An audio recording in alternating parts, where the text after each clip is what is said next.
The shadows of the Quantocks linger at this gate. Stories more gruesome than you'd ever think were possible. On the final part of my channel-to-channel hike, we leave Taunton and get a good view of what's coming up. The legendary Quantock Hills. Full of prehistoric trackways where ancient walkers have shaped the same ridgelines we walk today.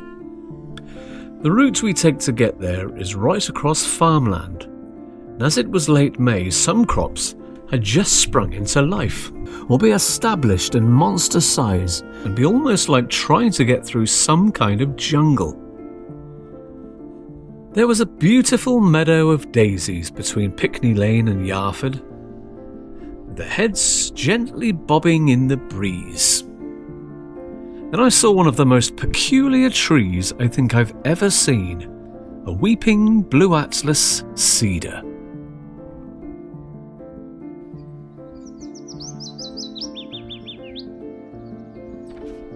But it was time to start the ascent, as gradually the trail worked its way up on what was becoming a beautiful summer's evening.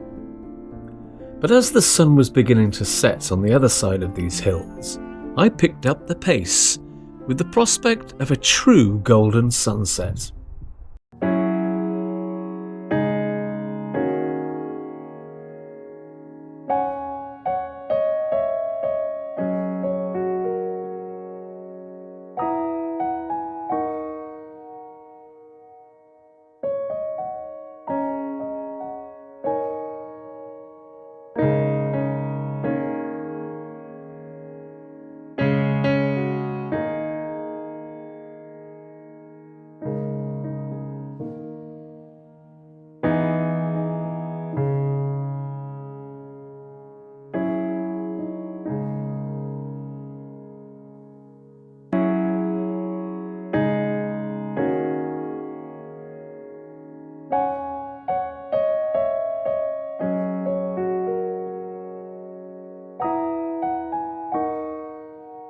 Back on the level, we passed by this three-arched gateway and the entrance to Cothelstonemanor, but it has a gruesome story attached to it.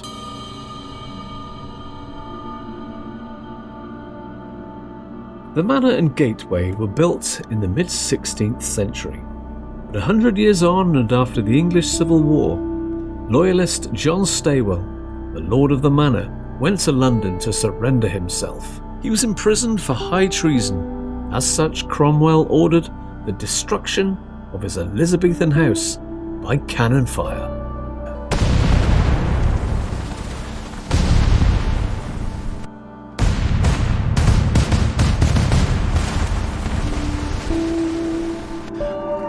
After Charles II was crowned King of England and Ireland at Westminster Abbey, John Stawell regained his place in Parliament as Knight for Somerset. His son, also John Stawell, was also a staunch royalist. During the Bloody Assizes 20-odd years later, following the Monmouth Rebellion, he strongly objected to the treatment handed out by the legendary Judge Jeffreys. Then, after Stawell finally refused to provide him accommodation, an incensed Jeffreys ordered two prisoners, Colonel Bovett and Thomas Blackmore, to be brought here, strung up and hanged from this gateway.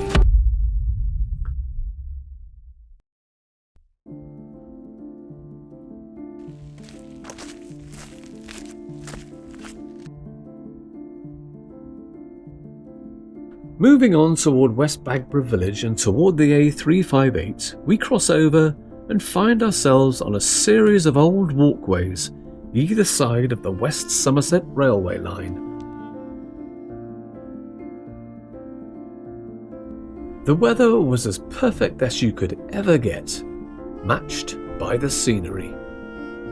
And Somerset is a very special county, and West Somerset is, in my opinion, as idyllic as it gets. Well, good afternoon. It's 1 o'clock, or should I say 20 past 1. I'm in Stigumber. I'm sat outside the village shop. Stigumber is nestled between the Quantocks and the Brendon Hills. It's been written that it has higgledy-piggledy houses, 13th century church, and a shop and a pub, and a very charming village square. It would be a great place to come for a holiday. But remember one thing, if you come by train, allow about 20 minutes walk, because the station for Stigumber is exactly 1 mile away. That's the thing about the West Somerset Railway. And it's the same for Dunster. That's about a mile away. Crocombe is about 2 miles away. Crocombe station is about, or Crocombe Heathfield is about 2 miles from Crocombe. Just make sure your luggage has got wheels.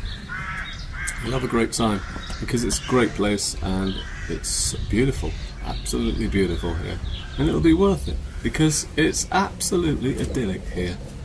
I'm loving it, and you'll love it too. So I estimate that I've probably got about 2 more hours of walking until I get to Watchet Harbour from here.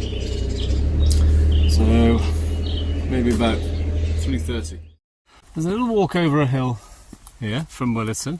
I guess it's for the school, for bicycles and for kids to walk from Watchet over to the school, which is over yonder. This could well be my last hill, which would be a nice treat, as the other side of the hill will dip into Watchet, which is my destination. Not just for today, but on the whole walk. That's my final little act of this walk. It's been absolutely brilliant. It's been absolutely fantastic.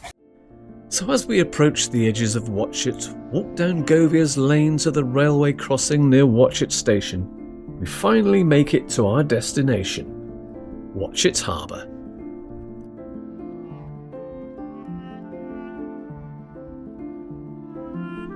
I'll never forget my first ever multi-day hike. I had thrills and spills, highs and lows, jaw-dropping views and countless unforgettable back-to-nature moments. It's been the most inspiring experience I've had in many a year.